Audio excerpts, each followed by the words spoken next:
ආයුබෝවන් ඔබට සුබ දවසක්.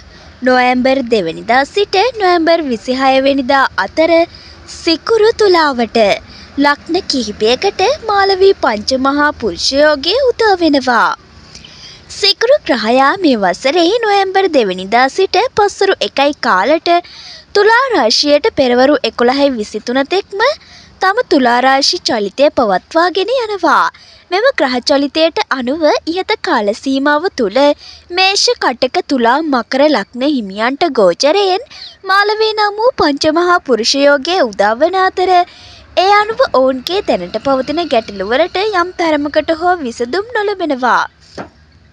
ඒ වගේම සිකුරු ප්‍රබල චරිතයකට පිවිසීම අනුව මෙම වසරෙහි නොවැම්බර් මාස 1යි කාලට විතර දෙවැනි දින නොවැම්බර් 26 වෙනිදා අතර කාල සීමාව තුළ වර්ෂ සම්බන්ධව සුබදායක වෙනස්කම් පෙන්නුම් කරන අතර මෙතෙක් නොවිමසුණු ප්‍රශ්න ගැටලු ආදියද මෙතෙක් නොවිසුණු ප්‍රදේශවලට වර්ෂාව පතිත වීමට ඉඩකඩ තිබෙනවා. මීට අමතර ලෙස ඉහත කාල සීමාව තුළදී ප්‍රසිද්ධ කලාකරුවන්ට ජාත්‍යන්තර සම්මාන ලැබීමක්ද පෙන්නුම් කෙරෙනවා.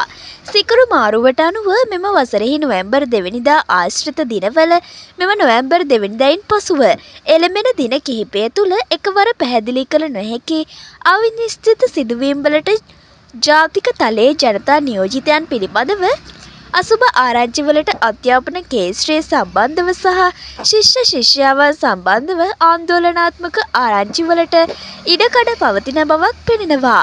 මීට අමතරව ලිපිණයක්ද සඳහන් කරන පරිදි 2025 නොවැම්බර් 2 වෙනිදාෙන් දෙසැම්බර් 7 වෙනිදා අතර කාල සීමාව තුළද ගිනිගැනීම් පිපිරීම් වැනි ආందోලනාත්මක සිදුවීම් පිළිබඳව වෙනදාට වඩා විමසිලිමත් වන්නේ. පසුගියදා සිදු වූ කුජමාරුව වඩාත් තීරණාත්මක වන්නේ මේෂ ලග්න හිමියන්ටයි.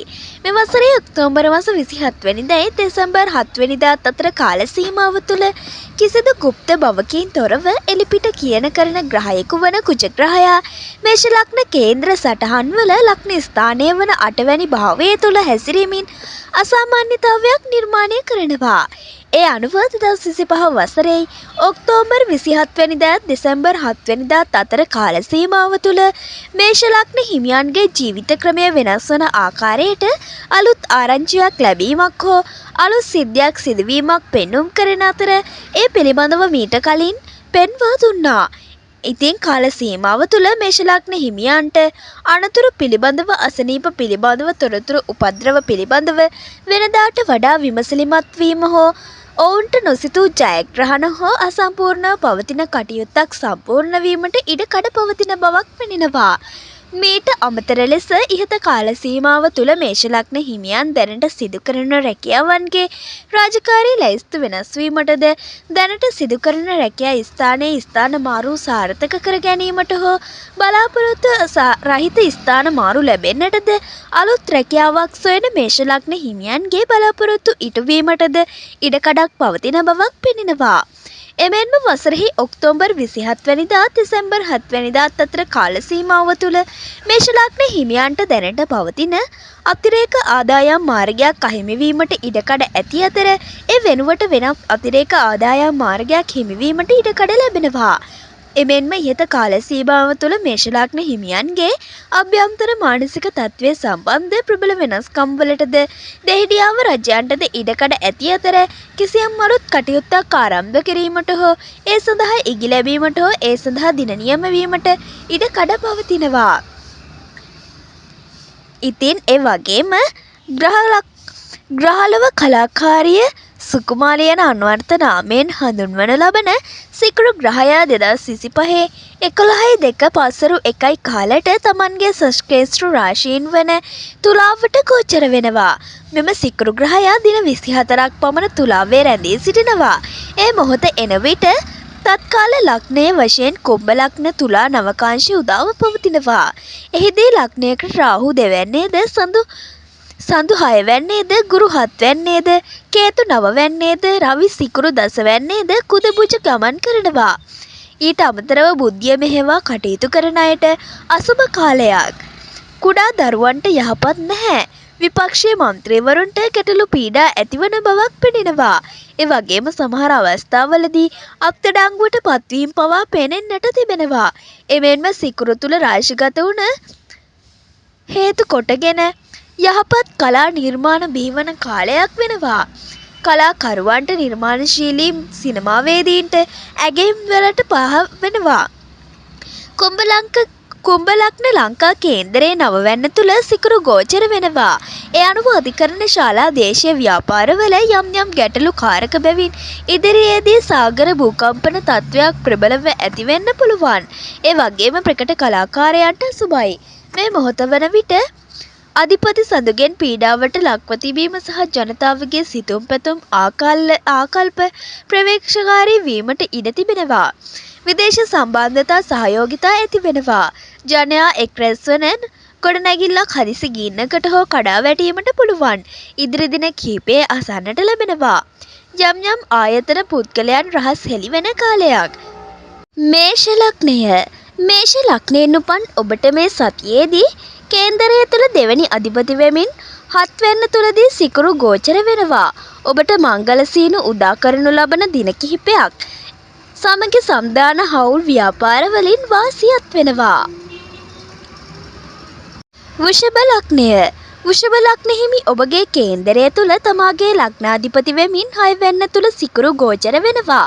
කාන්තාවන් නිසා ඔබ කරදරයට පත්වන කාලයක්. එමෙන්ම සතුරු කරදර ඇති වෙන්න පුළුවන් කාලයක්. මිථුන ලග්නය.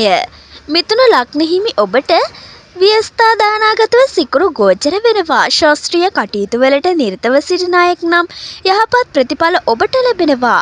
එමෙන්ම අධ්‍යාපනයේ නියැලී සිටි දරුවන්ට තරඟ විභාග වලින් ජය ලැබෙන කාලයක්. කටක ලග්නය. කටක ලග්න හිමි ඔබගේ කේන්දරයේ 11 වෙනි අධිපති වෙමින් 4 වෙනි හෙවා සුබ ස්ථානගතව සිකුරු ගෝචර වෙනවා. ඔබට කුම්භ සමග ගැටලු පැවතුනද එම ගැටලු වලින් සාධාරණ විසඳුම් ලැබෙන කාලයක් වෙනවා. සීතල ග්‍රහයෙකු 4 වෙනි තුල ගමන් කිරීම මත පපුව පෙනහළු ආශ්‍රිත අසනීප තත්ත්ව ඇති වෙන්න පුළුවන්. සිංහ ලග්නය. සිංහ ලග්නයෙන් උපන් ඔබට 10 වෙනි අධිපති වෙමින් තෙවැනි භාවිතය තුළ සිකුරු ගෝචර වෙනවා. බාල සහෝදරයන්ගේ ඔබට උදව් හිමිවන දින කිහිපයක්. රැකියාවේ ප්‍රබෝධමත් භාවය වැඩි වන කාලයක් වෙනවා. කන්‍යා ලග්නය. කන්‍යා ලග්නයෙන් උපන් ඔබට මේ සතියේදී යෝගකාරක ග්‍රහයක් වෙමින් ධනස්ථානගතව සිකුරු ගෝචර වෙනවා. ඔබගේ වචනය ආකර්ෂණයට පත්වන දින කිහිපයක්. ලැබීම් අතින් යහපත් වෙනවා. ඔබට පෙර මතුවෙන්න පුළුවන් කාලයක්. විරුද්ධ පාර්ශවයේ ආකර්ෂණය ඇති වෙනවා. තුලා ලග්නය. තුලා ලග්නයෙන් උපන් ඔබට ලග්නාධිපති වෙමින් ලග්නගතව සිකුරු ගෝචර වෙනවා. වෙනදාට වඩා ආකර්ෂණීය තවමත් ඔබ තුළින් දැක ගන්න පුළුවන්. ඔබට යම් යම් හතුරු ලාභ පවා ඇතිවීමට ඉඩ කඩ ලැබෙනවා. වෘශ්චික ලග්නය. වෘශ්චික ලග්නයෙන් උපන් ඔබගේ කේන්දරයේ 4 වෙනි අධිපති වෙමින් 12 වෙනි තුල සිකුරු ගෝචර වෙනවා. තමාගේ නමට කීර්ති නාමයට හානි ඇතිවන පුවතක් අසන්නට ලැබෙනවා. ඒ පිළිබඳව සැලකිලිමත් වන්න. ඔබ පවුල් ව්‍යාපාර කරන අයෙකු නම් එමගින් ඔබට අවාසි අලාභ ඇති කරන බවක් පෙනෙනවා. ධනු ලග්නය. ධනු ලග්න ඔබගේ කේන්දරයේ 11 වෙනි භාවය තුල සිකුරු ගෝචර වෙනවා. අනපේක්ෂිත ඇසුරක් ලැබීම උරුම වෙනවා. ඔබට කාන්තා ආකර්ෂණය ඉහළින් ලැබෙන දින කිහිපයක්. මකර ලග්නය. මකර ලග්න හිමි ඔබගේ කේන්දරයේ යෝගකාරක ග්‍රහයෙක් වෙමින් කර්මස්ථානගතව සිකුරු ගෝචර වෙනවා. රැකියාව උසස් වීම නව තනතුරු පවා ඔබට දැකිය හැකි බව පෙනෙනවා. අධ්‍යාපනයේ යෙදී සිටින දරුවන්ට යහපත් වෙනවා. කුම්භ ලග්නය. කුම්භ ලග්නයෙන් උපන් ඔබගේ කේන්දරයේ මතුරන අධිපති වෙමින් 8 වෙනි තුල සිකුරු ගෝචර වෙනවා. ඔබ විදේශගත වීමට බලාපොරොත්තුවෙන් සිටි අයෙක් නම් ඒ සඳහා යහපත් ප්‍රතිඵල ලැබිය හැකි කාලයක්ද වෙනවා. ඔබට භූමිය සම්බන්ධ ගැටලු තිබුණද එම ගැටලු ලිහිල් වන බවක්ද පෙනෙනවා. මීන ලග්නය. මීන ලග්න හිමි ඔබගේ කේන්දරය තුල තුන්වැනි අධිපති වෙමින් අටවැන්න තුළද සිකුරු ගෝචර වෙනවා. සාමාන්‍ය තත්ත්වයේ කීර්තියකට හානි ඇතිවන පුවතක් අසන්නට ලැබෙන බැවින් ඒ පිළිබඳව සැලකිලිමත් වන්න. එමෙන්ම බාල සහෝදරයන් අතර විරසක වීම පවා ඇතිවන බවක් පෙනෙනවා. ඒ වගේම ඉතින් මේ වගේ මීන ලග්න හිමියන්ටද එමෙන්ම බාල සහෝදරයන් ගැන ඉතාමත් විමසිලිමත්ව සිටින්න. ඉතින් මේ වගේම විවිධ ග්‍රහමාරු සමගින් ඔබගේ ලග්නයට රටට කොහොමද කියලා අරගෙන නැවතත් පැමිණෙනවා. ඒ නරඹා ඔබගේ ඉදිරි කාලය සාර්ථක කරගන්න ඔබට පුළුවන්. ඉතින් ඒ ලදසැනින්ම නැරඹීමට අපගේ YouTube channel එක subscribe කරලා bell icon එක ක්‍රියාත්මක කරලා තියාගන්න. ඔබට සුබ දවසක්.